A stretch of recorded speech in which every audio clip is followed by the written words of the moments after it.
Okay, good evening to all of you.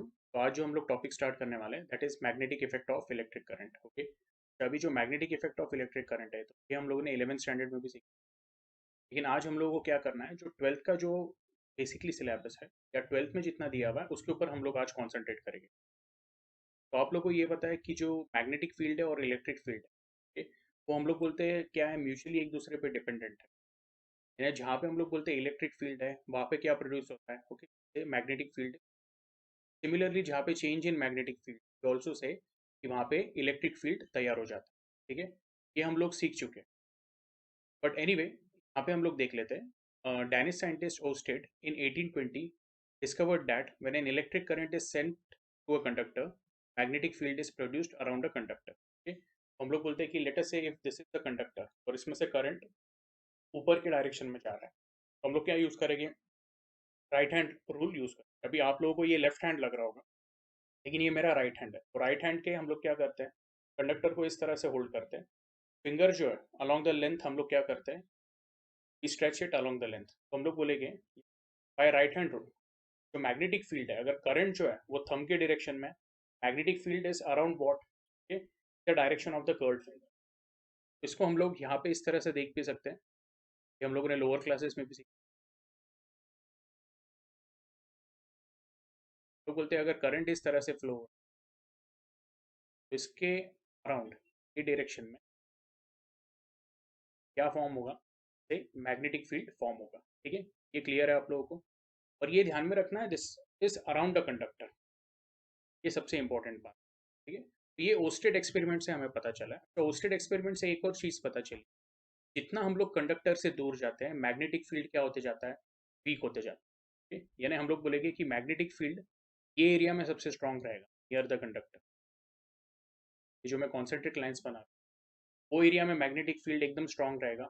और जैसे जैसे हम लोग दूर जाएंगे, ठीक है, तो मैग्नेटिक फील्ड क्या होते जाता है, वीक होते जाता है। ठीक है, अब इसको ही पैरेलल हम लोगों ने एक और लॉ सीखा है जिसको हम लोग बोलते हैं बायो सेवर्ट्स लॉ। आपको याद होगा, तो बोलते हैं imagine a infinitely long conductor जिसमें से करंट आई फ्लो हो रहा है। ठीक है, और हम लोग एक छोटा सा लेंथ ले रहे हैं, हम लोग बोल देते हैं डीएल। ठीक है, तो हम लोग बोलते हैं कि the magnetic induction at a given point due to the small element of length D L, such that वो एलिमेंट एल जो है या एलिमेंट डी एल जो है, से वो जो पॉइंट है it is at distance R. और ये कंडक्टर के साथ जो वो एंगल तैयार कर रहा है, this angle is what, theta. तो बोलते हैं कि जो डीबी है, यहाँ पे जो मैग्नेटिक इंडक्शन का वेक्टर होने वाला है, मैग्नेटिक इंडक्शन का वेक्टर यानी जो मैग्नेटिक फील्ड रिप्रेजेंट कर रहा है, DB is directly proportional to what, I D L sine theta upon R square. ये आपको ध्यान में रखना। ठीक है, तो ये हम लोग सीख चुके हैं। Okay, called as what, Biot Savart's law.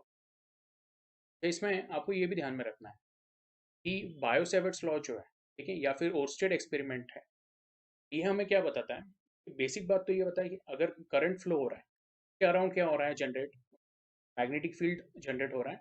और जो स्ट्रेंथ ऑफ मैग्नेटिक फील्ड, ठीक है, तो हम लोग बोलते हैं जैसे यहाँ पे डीबी आप देखोगे, DB is what, it is inversely proportional to R square. यानी यहाँ पे क्या होता है, इनवर्स स्क्वायर लॉ अप्लाई होता है, ये आपको ध्यान में रखना है।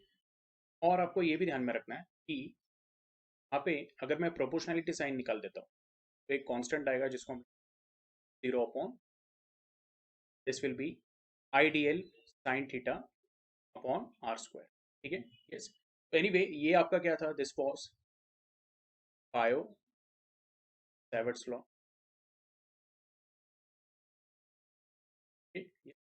अब हम लोग देखते हैं कि हमारे टेक्स्ट बुक में जो है बेसिकली उन्होंने क्या दिया हुआ है, तो conductor of length L is carrying current I, kept in uniform magnetic field of induction B। okay? तो हम लोग बोलते हैं कि it is acted upon by a force which given by vector F is equal to what, I vector L cross vector B.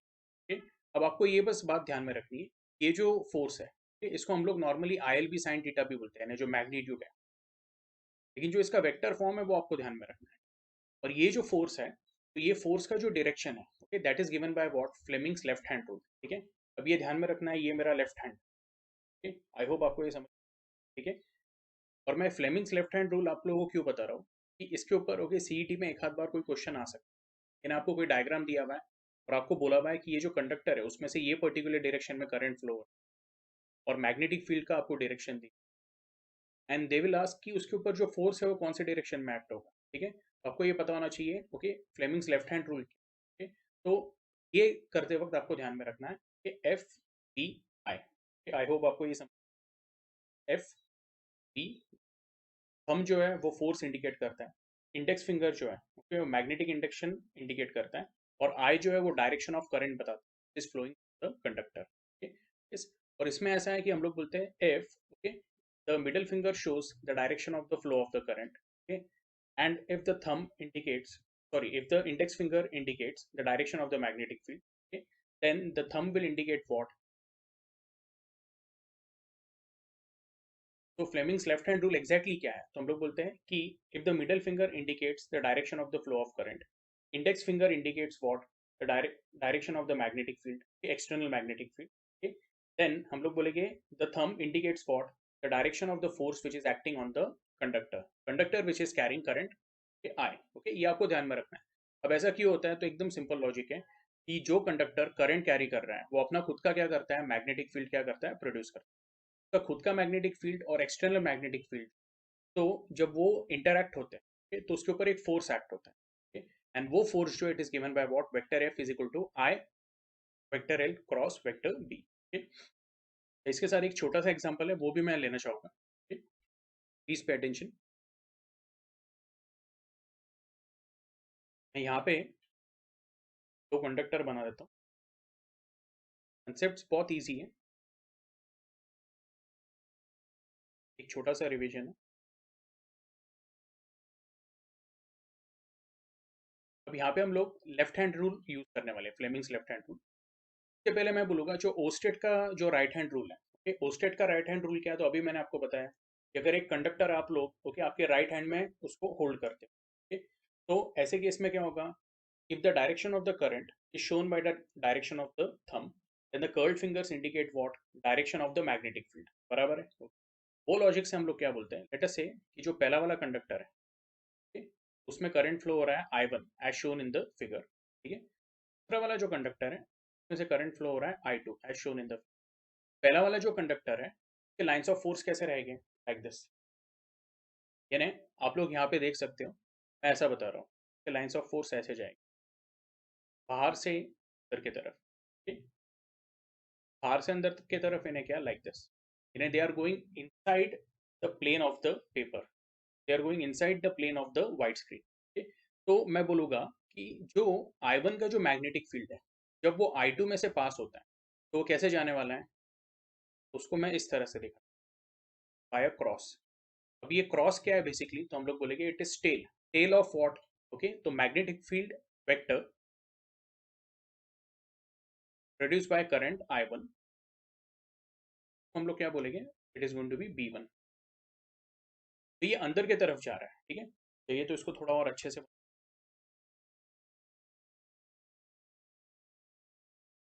मैं इस तरह से दिखा, एक क्रॉस दिखा, ठीक है। ये क्रॉस क्या इंडिकेट कर रहा है कि जो वेक्टर है वो अंदर की तरफ जा रहा है, and it is perpendicular to what? Plane of the conductor, ये ध्यान में रखें, यानी इस तरह से, ये सपोज इस साइड पे I1 है, ये आपको ऐसे बताता हूँ, this is I1 and I2, तो I1 का जो हम लोग बोलेंगे फील्ड इस तरह से जाएगा, ठीक है। तो I2 में से वो परपेंडिकुलरली अंदर की तरफ जा रहा है। आई होप अभी आपको ये क्लियर है। इसको हम लोग क्या बोलेंगे? I1 से जो प्रोड्यूस हो रहा है that is what? Is B1, ठीक है। अच्छा, तो अभी ये लॉजिक हो गया, तो हम लोग बोलेंगे I2 के ऊपर जो फोर्स एक्ट होगा वो कैसा रहेगा, तो मैं बोल देता हूँ F2। और आप यहाँ पे ना Fleming's left hand rule apply करके देखो, ठीक। फ्लेमिंग्स लेफ्ट हैंड रूल में कि मैं बोलूँगा जो करंट है कि I2 वो इस तरह से फ्लो हो रहा है ऊपर की तरफ, ठीक है। और हम लोग बोलेंगे कि जो P1 है वो अंदर की तरफ है, नीचे की तरफ, ठीक। तो जो फोर्स रहेगा वो हम लोग क्या बोलेंगे? It will be what? It will be towards left, towards left इन्हें क्या, ओके। तो ऐसे केस में हम लोग बोलेंगे यहाँ पे जो फोर्स क्रिएट होगा तो ये पर्टिकुलर डायरेक्शन में, that will be what? F2, force acting on a conductor second, ये clear है आप लोगों को? That will be given by what? I vector L2 cross external magnetic field is going to be what? ये आपको clear है, ठीक। अच्छा, सिमिलरली अगर मैं बोलूँ I1 का केस, तो I1 के केस पे हम लोग बोलेंगे, या जो I1 है, ओके, तो जो उसका जो कंडक्टर है, तो उसके ऊपर जो मैग्नेटिक फील्ड एक्ट हो रहा है, तो वो कैसे रहेगा, तो वो I2 का रहने वाला है, ठीक? तो सेम लॉजिक से हम लोग क्या करेंगे, राइट हैंड रूल लगाएंगे। लेकिन इसका जो फील्ड है, ठीक, तो वो इसका फील्ड कैसा रहेगा, यानी हम लोग बोल रहे हैं सेकंड कंडक्टर जो है, उसका जो मैग्नेटिक फील्ड है, it will come outside the plane of the wave. Yes, इसलिए आपने क्या करना है ना, 11th स्टैंडर्ड का टेक्स्ट बुक एक बार रेफर कर, इस तरह से बाहर की तरफ आएगा। अच्छा, जब वो बाहर की तरफ आता है ना, तो हम लोग उसको सिंपली ओके डॉट से दिखाते हैं। डॉट यानी क्या हुआ, डॉट इंडिकेट कर रहा है वो बाहर की तरफ आ रहा है। तो मैं थोड़ा वो डॉट को एक्सटेंड कर देता, ऐसा एरो दिखा देता। तो अपन ये जो B1 है, चाहिए तो is going inside,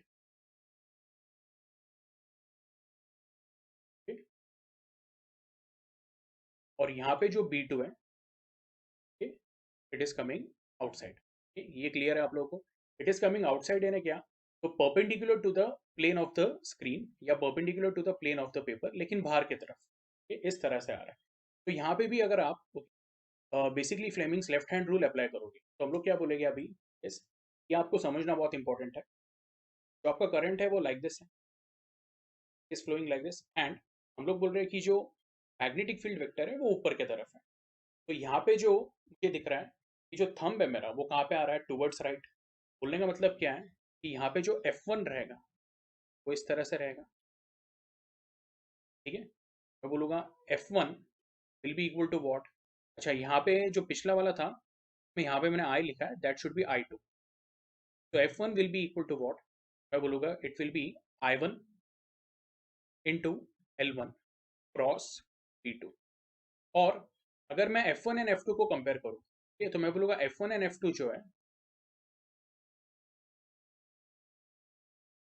both are opposite direction, both are opposite in direction, and they indicate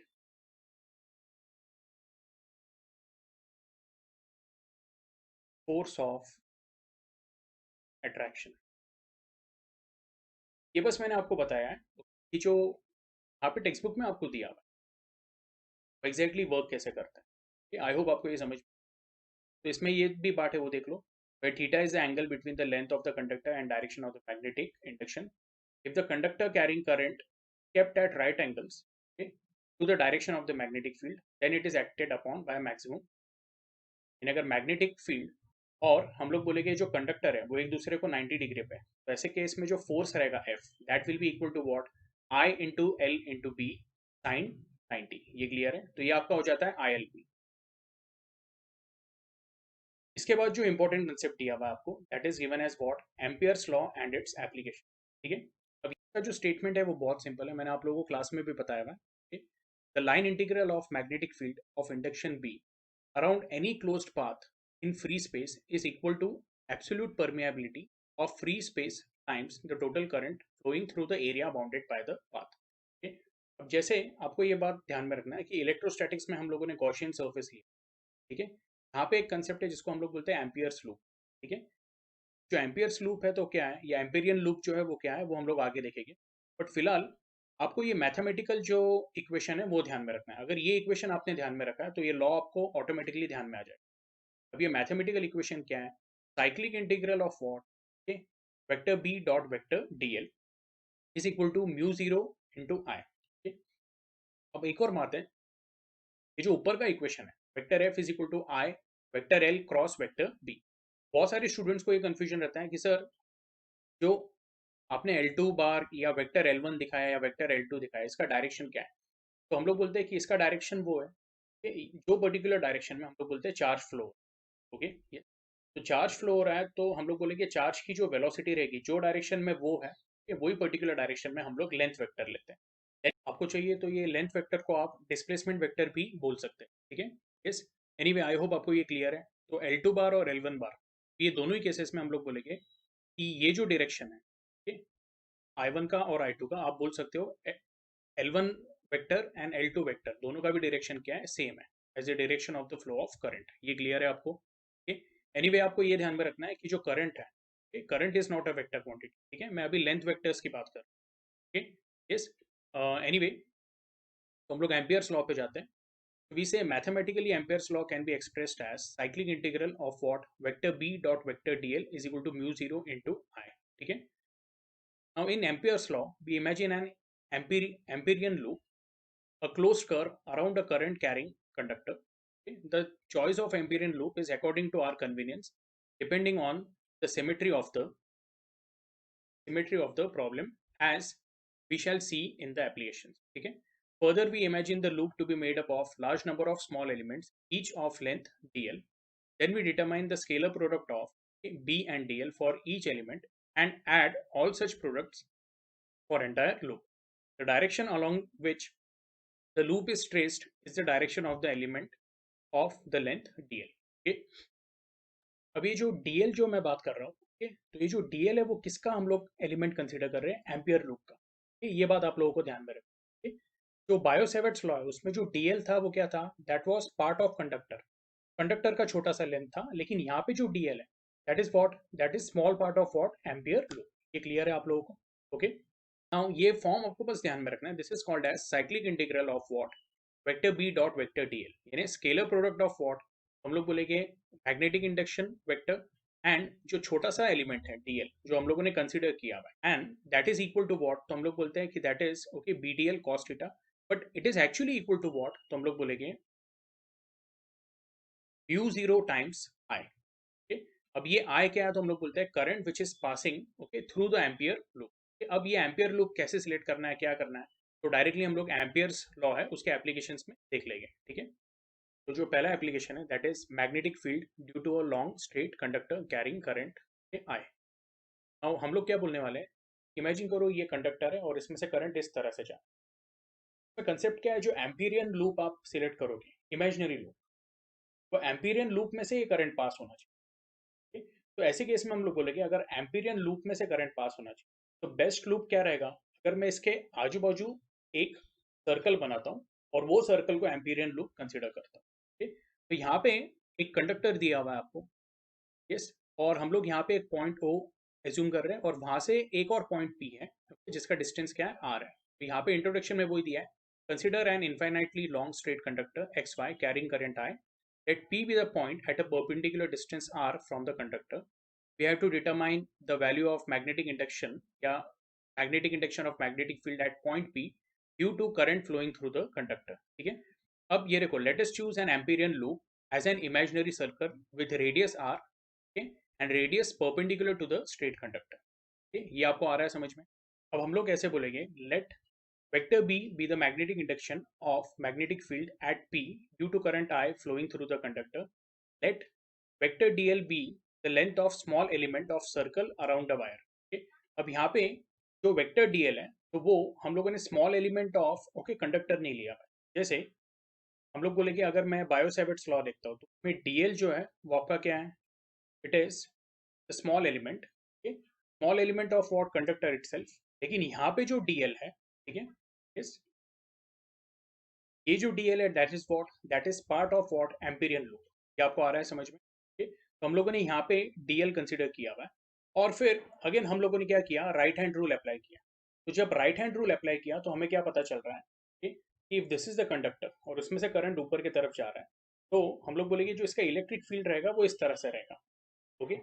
तो जब वो इस तरह से है तो वो क्या कर रहा है, ओके, पॉइंट पी से अंदर की तरफ पास हो रहा है। अंदर की तरफ यानी क्या, तो inside the, you can say plane of the white screen or you can say inside the plane of the paper।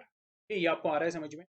अच्छा, इसमें एक बात ध्यान में रखो कि वेक्टर बी और अगर हम लोग डीएल भी कंसीडर करेंगे, मैं आपको यहाँ पे डायग्राम में बता देता हूँ तो थोड़ा और सिंपल हो जाएगा। जो डायग्राम आप ऐसे देख रहे हो लाइक दिस, तो ये हमारा कंडक्टर है और ये हमारा एम्पीरियन लूप है, ठीक है। और हम लोग बोल रहे हैं कि ये जो एम्पीरियन लूप है, एम्पीरियन लूप का रेडियस क्या है, आर है, ठीक है। अब ये बात आपको ध्यान में रखना है, जो पॉइंट पे हमें मैग्नेटिक इंडक्शन निकालना है, ठीक है, वो पॉइंट जो है, ठीक है, तो उसमें से एम्पीरियन लूप क्या हो रहा है, पास हो रहा है और उसका जो डीएल एलिमेंट है वो अंदर की तरफ है, ठीक है? ये आपका डीएल एलिमेंट है। यानी इसको अगर मैं ऊपर से देखूंगा तो ये कुछ ऐसा दिखेगा, ये भी सामने से देख रहे हैं, अगर मैं इसको ऊपर से देखूंगा ये डायरेक्शन से, तो ये आपका डीएल है। तो डीएल कैसा है, हम लोग बोलेंगे it is going inside the plane of the paper. ये आपको आ रहा है समझ में, ठीक है।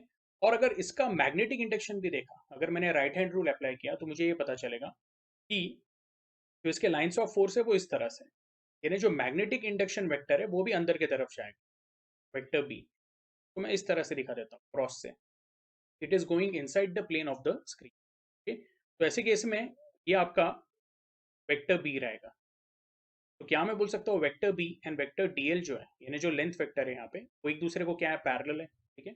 ऐसे केस में हम लोग क्या बोलेंगे कि in this case angle theta between vector B and vector DL is what, 0। ठीक है, तो अगर मैं यहाँ पे अकॉर्डिंग टू एम्पियर्स लॉ देखता हूँ, मैं बोलूंगा okay cyclic integral of vector B dot vector DL is equal to mu 0 I. Vector B dot vector DL उसको अगर सॉल्व किया तो क्या मिलेगा, B D L cos theta, but theta क्या है यहाँ पे 0 है, तो कॉस 0 क्या हो गया 1।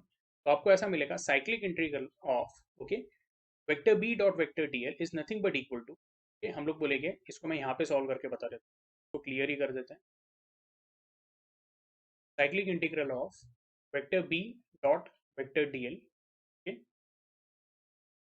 Is equal to B D L cos of theta, बराबर है। अब इसमें हम लोग बोलेंगे कि कॉस थीटा तो क्या हो गया, 1 हो गया, क्योंकि थीटा का वैल्यू 0 है।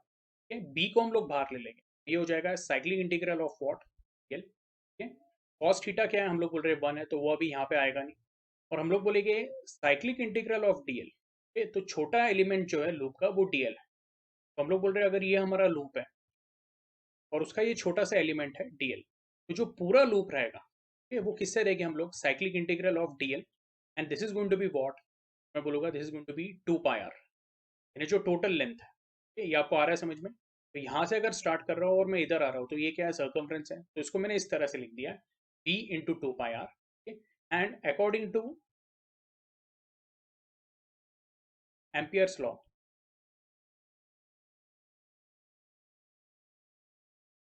लोग यहाँ पे क्या बोलेंगे, this cyclic integral of vector b dot vector dl is also equal to what, mu 0 times I। okay? तो इसको हम लोग इसके साथ इक्वेट कर देंगे, तो आपको मिलेगा b into 2 pi R is equal to mu 0 into I. Okay, तो अगर प्रॉपरली रीअरेंज किया तो आपको मिलेगा b is equal to what, mu 0 upon 2 pi R into I. I hope आपको ये क्लियर है। तो टेक्स्ट बुक में देख लेते हैं, उन्होंने क्या बोला हुआ है, b is equal to mu 0 I upon 2 pi R, और उसको ही थोड़ा सा रीअरेंज किया है, यहाँ पे लिख दिया mu 0 upon 4 pi to bracket 2i upon r। So this is what, this is basically first application of Ampere's law। okay? जो पहला आपका एप्लीकेशन था, आई होप आपको समझ में आया, magnetic field due to a long straight conductor carrying current I. Okay, yes. तो ये इक्वेशन एक बार अच्छे से आप लोगों ने रिवाइज कर लेना है, और ये जो फाइनल फॉर्म है इसका वो ध्यान में रखना है, ठीक है। इसके ऊपर क्वेश्चन आ सकते हैं।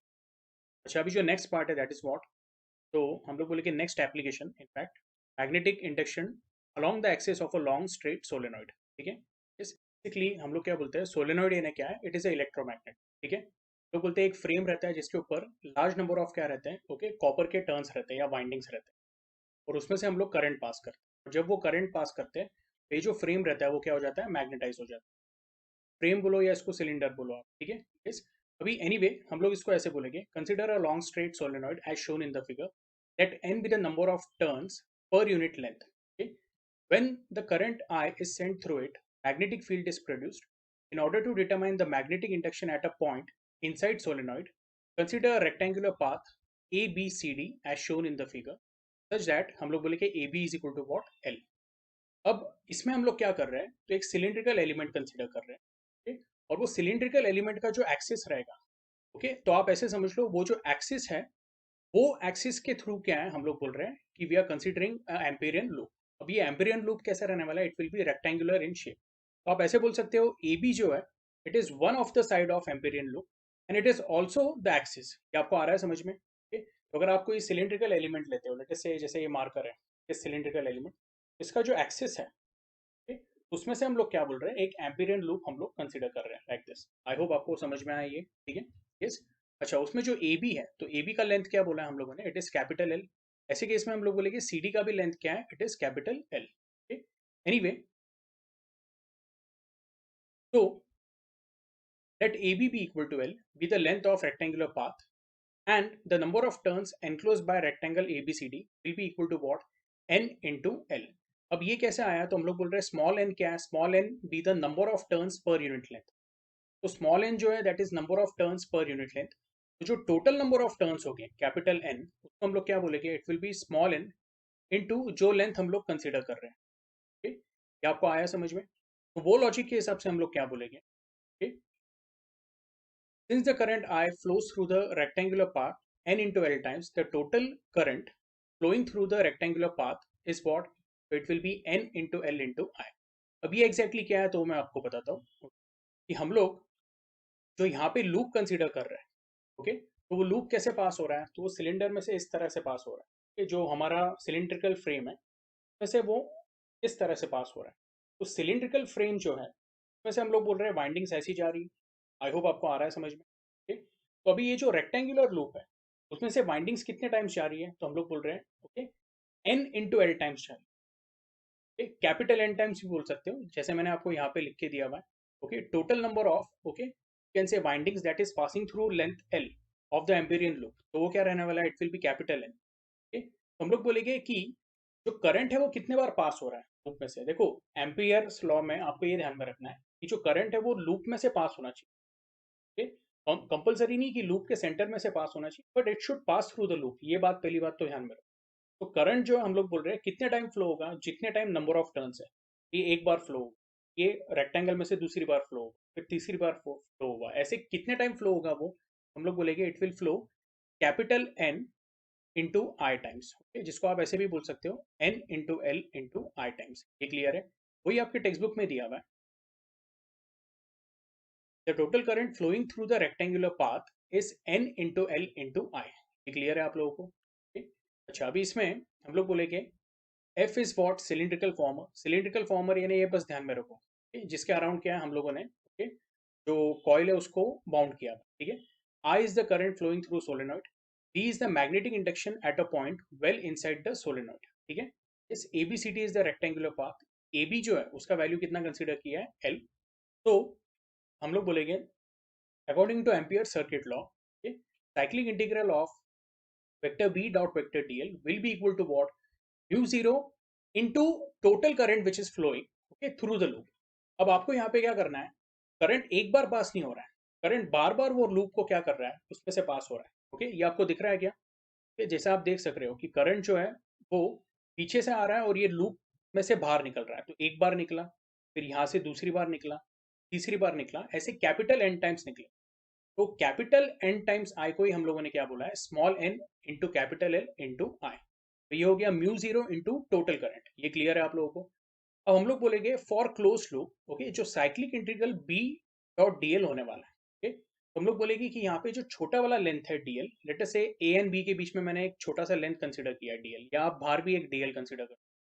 इसका जब आप इंटीग्रेशन लोगे तो आप क्या बोलोगे, सर जो टोटल लेंथ है वो क्या रहने वाला है, it will be perimeter of what, rectangular loop, that is going to be A B C D. तो उसको वैसे नहीं करते हुए सिंपली क्या किया हम लोगों ने, ये जो साइक्लिक इंटीग्रल है उसको चार पार्ट्स में डिवाइड किया। पहला वाला पार्ट कैसा बोला है, तो हम लोग बोलेंगे इट विल बी ओके, अब साइक्लिक इंटीग्रेशन नहीं बोलेंगे हम लोग, ओके डेफिनेट इंटीग्रल लेंगे। ओके, तो it will be definite integral between limits A and B, B dot D L, plus definite integral between limit B and C. Okay, अभी आपको ध्यान में रखना है कि जो पहले वाले इंटीग्रेशन का अपर लिमिट है वो दूसरे वाले इसका क्या हो जाएगा, लोअर लिमिट। ओके, तो हम लोग कैसे जा रहे हैं, ए से बी, फिर कैसे जाएंगे बी से सी, फिर जाएंगे सी से डी। तो इस तरह से जो अगला वाला इंटीग्रेशन आएगा वो कौन से लिमिट्स के बीच में रहेगा, सी एंड डी, एंड जो लास्ट वाला रहेगा that will be between D and A. तो ये एक तरह से साइक्लिक इंटीग्रल्स की तरह ही हो गया, क्योंकि ये देखो यहाँ पे जो लोअर लिमिट है वो ए है, और यहाँ पे जो एंड हो रहा है, जो लास्ट पार्ट है इंटीग्रेशन का, तो अपर लिमिट क्या है, ए है। ये आपको आ रहा है समझ में? तो एक तरह से पूरी साइकिल क्या हो रही है, कंप्लीट हो रही है, ठीक है। अब इसको आगे देखते हैं। तो हम लोग बोलेंगे the direction of B is perpendicular to B C and A D.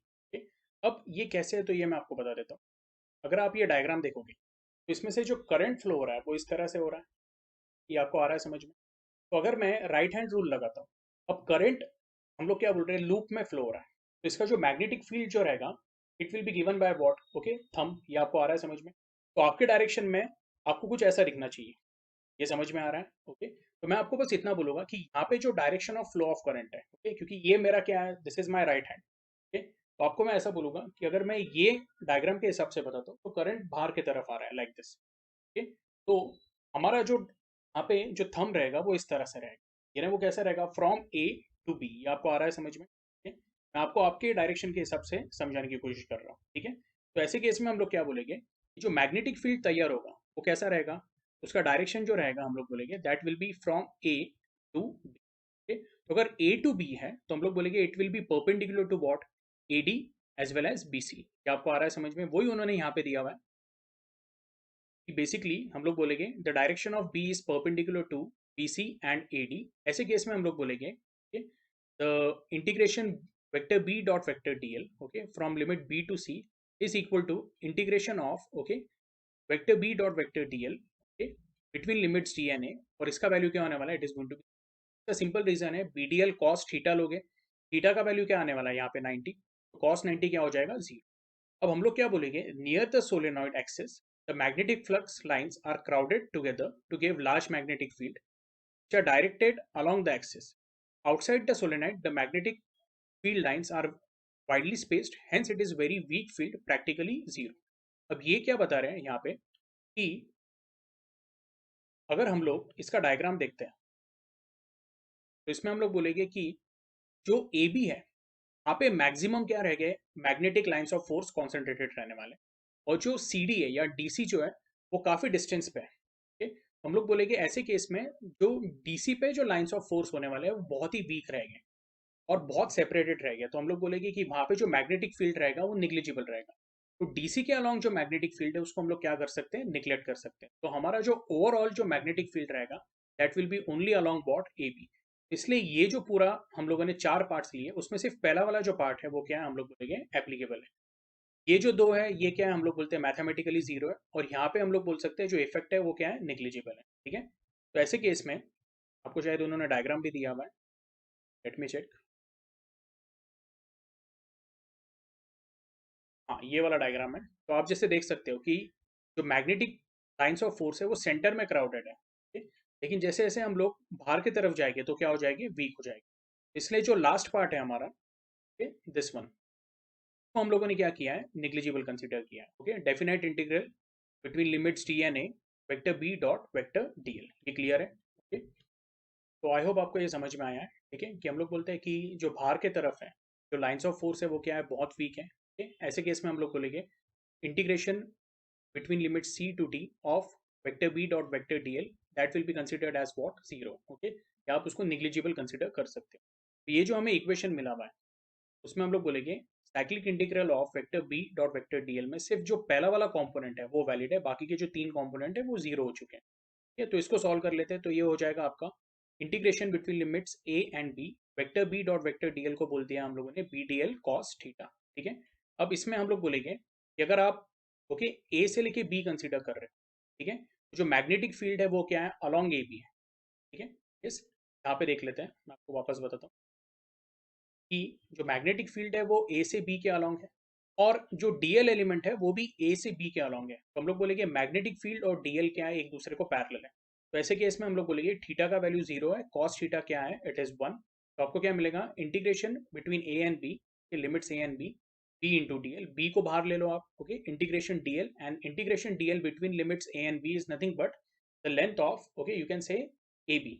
और लेंथ ऑफ ए बी क्या है, तो हम लोगों ने स्टार्टिंग में कंसिडर किया which is what, capital L, okay. तो दिस इज वॉट, तो हम लोग बोलते हैं cyclic integral of vector B dot vector D L is equal to B into L, okay, ये क्लियर है। अब हम लोग यहाँ पे एम्पियर्स लॉ लगाएंगे। आई होप आपको ये इक्वेशन समझ में आया है, okay. Cyclic integral of vector B dot vector D L, okay, is nothing but equal to B dot L.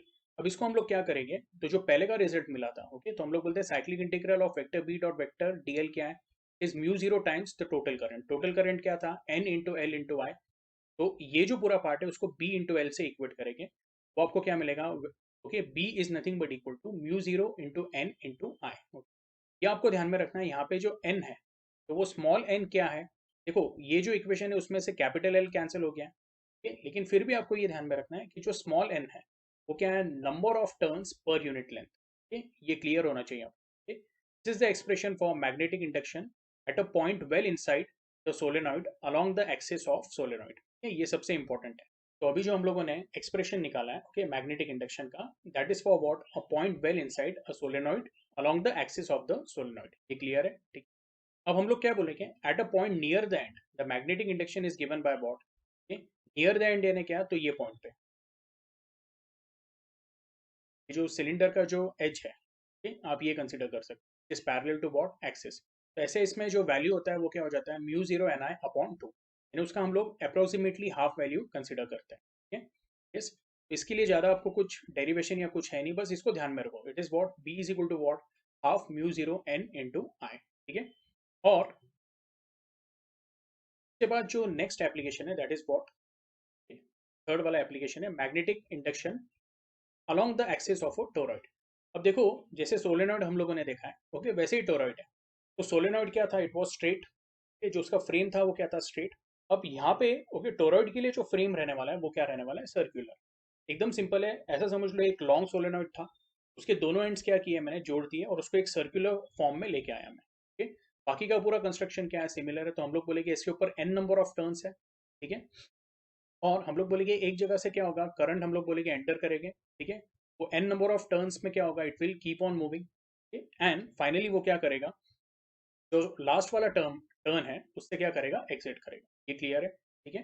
हम लोग बोलते हैं toroid is a solenoid bent into a shape of hollow donut. ये आपको आ रहा है समझ में, हॉलो डोनट यानी क्या है, तो यहाँ पे कुछ रहने नहीं वाला है। यस, यहाँ पे जो भी ये मीडियम रहेगा, अगर वैक्यूम है या एयर है, तो वो मीडियम यहाँ पे रहने वाला है। ठीक है, yes. Consider a toroidal solenoid of average radius r having center O carrying current I। अब एवरेज रेडियस है क्या, तो आपको ये बीच वाली जो लाइन दिख रही है, देखो यहाँ पे एक एक्सटर्नल सर्कल है और एक इंटरनल सर्कल। आपको इंटरनल सर्कल का रेडियस आर आई पकड़ लिया और एक्सटर्नल का हम लोगों ने ओके आर ई पकड़ लिया। ठीक, तो आर ई और आर आई का जो है, ठीक है, जो हम लोग बोलेंगे एवरेज निकालेंगे, तो that will be what, average radius. और ये जो बीच की आपको लाइन दिख रही है, ठीक है, यस, वो बीच की लाइन का हम लोग क्या बोल रहे हैं, दैट इज द रेडियस।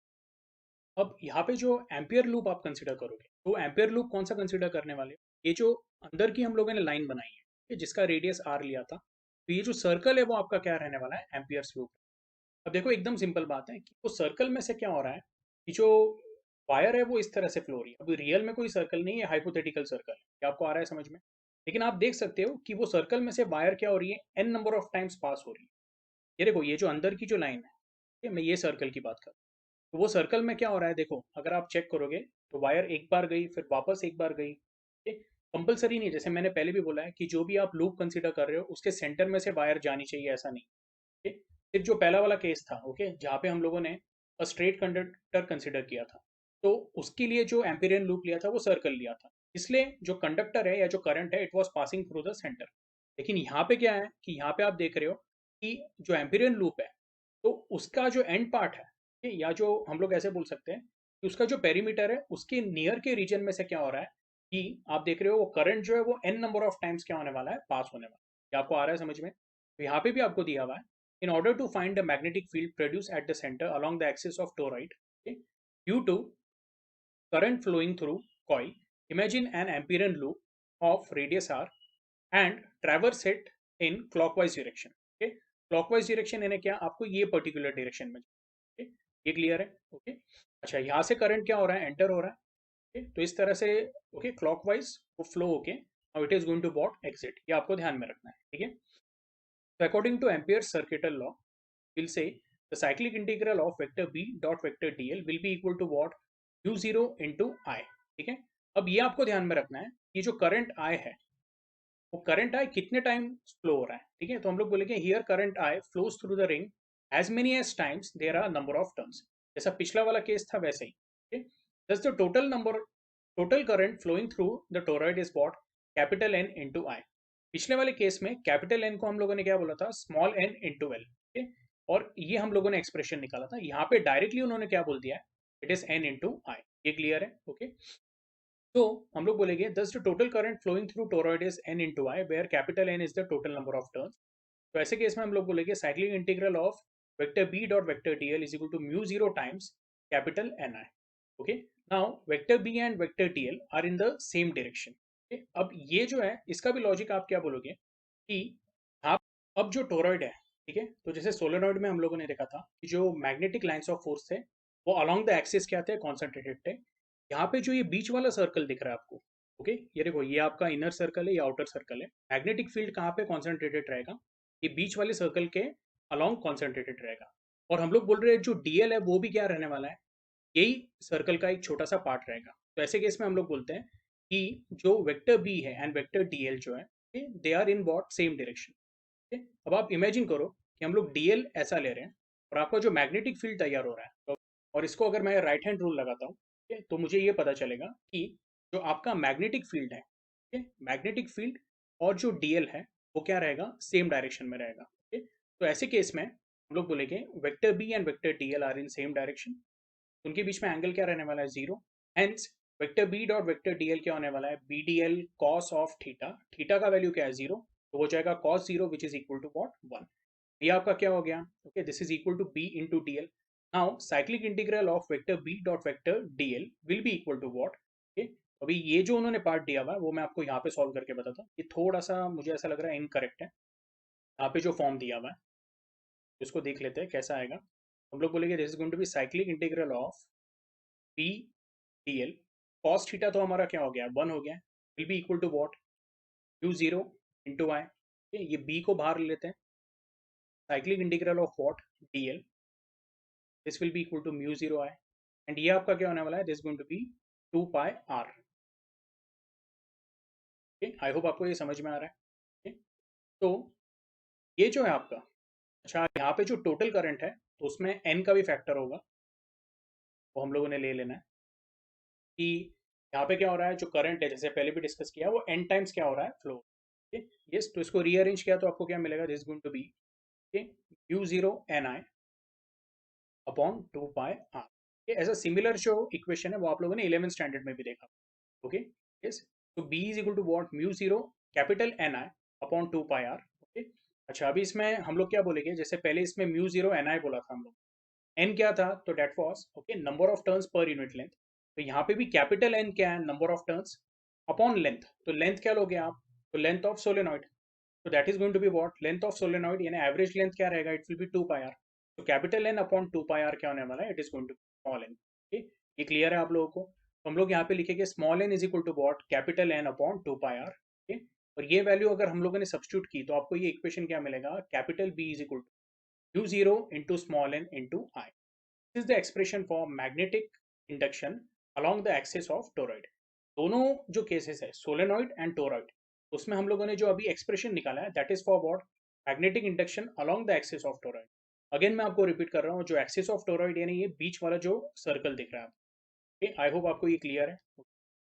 तो आज का लेक्चर हम लोग क्या करेंगे, यहाँ पे ही स्टॉप करेंगे, ठीक है। अगले लेक्चर में हम लोग क्या करने वाले, मूविंग कॉइल गैल्वेनोमीटर का कंसेप्ट देख लेंगे, ठीक है। ये के अंदर उसका कंस्ट्रक्शन, फिर principle of moving coil galvanometer, and हम लोग बोलेंगे कि गैल्वेनोमीटर का application as ammeter and voltmeter, ठीक है। तो वो क्या करेंगे हम लोग, ओके, अगले लेक्चर में देख लेंगे। यस, इसके साथ हम लोग बोलते हैं सेंसिटिविटी ऑफ गैल्वेनोमीटर का भी कंसेप्ट है, वो भी हमें देखना है। और इसके जितने भी इक्वेशंस है ना, ये आप लोगों को ध्यान में रखना है, तो मैं आपको बोलूँगा एक बार आप लोगों ने खुद से रीड कर लेना है। यस, आपने देखा है अभी एम मीटर है, फिर ये वोल्ट मीटर है, और उसके बाद जो लास्ट पार्ट है वो थेरी पार्ट है, that is of what, cyclotron, तो वो भी आप लोगों ने रीड करके रखना है, ठीक है। इस एनीवे आज का जो लेक्चर है हम लोग क्या करेंगे, यहाँ पे स्टॉप करेंगे।